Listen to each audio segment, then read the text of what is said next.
কি হয়েছিল এর যখন আসা হয়েছিল? তখন পেটের সমস্যা ছিল, পেটে ব্যথা ছিল। Abdominal colic, ambulation by evacuation with dysentric stool, no offensive odour is there. তো এটা পুরনো একটা কেস, মানে আমি এটা ফলো আপ কেস দিচ্ছি আর কি।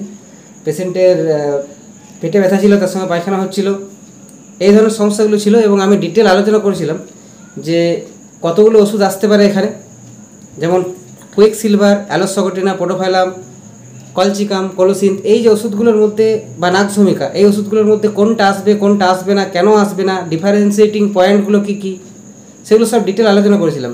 তো এটা পেশেন্টকে দেওয়ার পয়জন নাট প্রেসক্রিপশন করেছিলাম আমি, নাগভূমিকা, এবং পেশেন্ট সুস্থ হয়ে গেছিলো একবার ওষুধেই, একদিনেই সুস্থ হয়ে গেছিলো। পেশেন্ট কিন্তু আর রিপোর্ট দেয়নি যেহেতু ভালো ছিল। তো আজকে পেশেন্ট বাচ্চাটার অন্য সমস্যা হয়েছে, তাই আজ থেকে প্রায় 3 মাস আগে এসেছিলো, আজকে 3 মাস পর আবার এসেছে।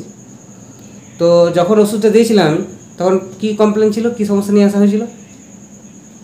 পেটে ব্যথা, খুব পেটে ব্যথা ছিল, পায়খানাতে দুর্গন্ধ ছিল, পায়খানাতে দুর্গন্ধ, তার সঙ্গে বারবার পায়খানা হচ্ছিল, এই সমস্যাগুলোই ছিল।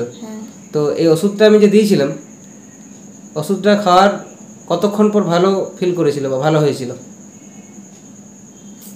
একদিন খেয়ে ভালো হয়েছিল, একদিনই ভালো হয়ে গেছিলো, পেটে ব্যথা বা পায়খানা সব বন্ধ হয়ে গেছিল একদিনের ওষুধেই। তো এটা একটা ফলো আপ কেস। এই ধরনের অ্যাকিউট কেসগুলো অনেক সময় ভিডিও রেকর্ডিং করা হয়, কেস টেকিং পার্টটা নেওয়া হয়, বাট ফলো আপ দেওয়া হয় না, because of patient can't come, patient আসতে পারে না বা আসে না, পেশেন্ট ডাজ নট কাম অথবা ক্যান নট কাম, পেশেন্ট আসতে পারে না বা আসে না বিভিন্ন কারণে, ঠিক হয়ে গেছে আর যাবো কী জন্যে। তখন আবার যখন পরবর্তীতে 2 মাস 4 মাস পর অন্য কোনো সমস্যা হয়, তখন এলে কেসটা মনে পড়লে আমরা অনেক সময় ভিডিও নিই। তো এটা তার মধ্যে একটা কেস, ফলো আপ কেস, এবং পেশেন্ট ভালো আছে এটাই দেখালাম, শিক্ষণীয় একটা কেস। Thank you.